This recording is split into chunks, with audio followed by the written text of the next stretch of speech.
नमस्कार, welcome to our channel Puja classes 30। आज हम बहुत ही महत्वपूर्ण करंट अफेयर्स करेंगे जो कि आपकी सभी प्रतियोगी परीक्षाओं के लिए बहुत ही महत्वपूर्ण होंगे। यह आपकी प्रीलिम्स परीक्षा मुख्य परीक्षा दोनों में ही बहुत ही उपयोगी होंगे। प्रीलिम्स में और मुख्य परीक्षा में करंट अफेयर्स से कई क्वेश्चन पूछे जाते हैं, तो आपसे निवेदन है कि वीडियो को अंत तक जरूर देखें और वीडियो आपको हेल्पफुल लगे तो हमारे चैनल को like, comment, share and subscribe जरूर कर ले। आपका पहला प्रश्न है, भारतीय फोमा को मान्यता देने वाला पहला स्पेनिश भाषी देश कौन सा है? Answer, Nicaragua. भारतीय फोमा मानकों को मान्यता देने वाला विश्व का पहला स्पेनिश भाषी देश बन गया है। भारतीय फोमाकोपिया आयोग केंद्रीय स्वास्थ्य एवं परिवार कल्याण मंत्रालय के अंतर्गत एक स्वायत्त संस्था है जिसे देश में औषधियों के मानक तय करने के लिए गठित किया गया है। आपका दूसरा प्रश्न है, हाल ही में कहाँ नवपाषाण युगीन कब्रगाह खोजी गई? आंसर, मद्रास विश्वविद्यालय के प्राचीन इतिहास और पुरातत्व विभाग ने चेंगलपट्टू तमिलनाडु के चेट्टिमेदुपातुर में एक बच्चे के प्राचीन दफन स्थल का पता चला है। इस कंकाल के बगल में एक बर्तन पाया गया है जिसे नवपाषाण काल का बताया गया है। ये पहली बार है जब तमिलनाडु के क्षेत्र में इस प्रकार के पुरावशेष मिले हैं। आपका तीसरा प्रश्न है, भारत श्रीलंका ने हाल ही में किस समझौते पर हस्ताक्षर किए? आंसर, भारत और श्रीलंका ने 1 मार्च 2024 को कोलंबो में हाइब्रिड नवीकरणीय ऊर्जा प्रणाली परियोजना से जुड़े एक समझौते पर हस्ताक्षर किए हैं। ये समझौता भारत सरकार, श्रीलंका सस्टेनेबल एनर्जी अथॉरिटी और एक निजी कंपनी के बीच हुआ। ये परियोजना जाफना के निकट 3 द्वीपों डेल्फ्ट, नैनातिवु और अनालाइतिवु पर केंद्रित होगी।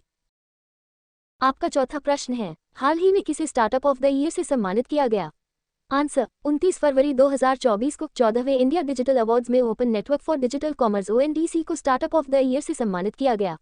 ONDC को ये पुरस्कार ई कॉमर्स में क्रांति लाने और सभी भारतीयों के लिए डिजिटल अवसरों को सुनिश्चित करने में संभावित प्रभाव के लिए प्रदान किया गया है। आपका पांचवा प्रश्न है, किस देश ने गर्भपात को संवैधानिक अधिकार बना दिया है? आंसर, फ्रांस ने महिलाओं को गर्भपात का संवैधानिक अधिकार दे दिया है। ऐसा करने वाला फ्रांस दुनिया का पहला देश बन गया है। साल 1975 में फ्रांस ने एबॉर्शन को लीगल बनाया था, लेकिन अब इसमें बदलाव करते हुए इसे संवैधानिक अधिकार बना दिया गया है। आपका छठा प्रश्न है, हाल में कहाँ कॉलेज भवन चोल का उद्घाटन किया गया? आंसर, रक्षा मंत्री राजनाथ सिंह ने 5 मार्च को गोवा के वेरेल में INS मांडवी में नौसेना युद्ध कॉलेज भवन चोल का उद्घाटन किया। चोल राजवंश की समुद्री शक्ति को ध्यान में रखते हुए इस आधुनिक भवन को चोल नाम दिया गया है। आपका सातवां प्रश्न है, गोल्फर टाइगर वुड्स क्यों चर्चा में है?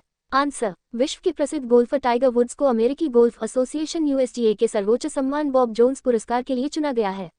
वुड्स को यह सम्मान 12 जून 2024 को उत्तरी कैरोलिना में US ओपन के दौरान प्रदान किया जाएगा। आपका आठवां प्रश्न है, हाल ही में किसने पाकिस्तान के प्रधानमंत्री के रूप में शपथ ली? आंसर, शाहबाज शरीफ ने 4 मार्च 2024 को पाकिस्तान के 24 प्रधानमंत्री के रूप में दूसरी बार शपथ ली। राष्ट्रपति आरिफ अलवी ने राष्ट्रपति भवन ऐवान-ए-सद्र में शहनाज को प्रधानमंत्री पद की शपथ दिलाई। शाहबाज PMLN और पाकिस्तान पीपुल्स पार्टी के संयुक्त उम्मीदवार थे, जिन्हें 336 सदस्यीय सदन में 201 वोट प्राप्त हुए। Thanks for watching Puja classes 30। Please like, comment, share and subscribe.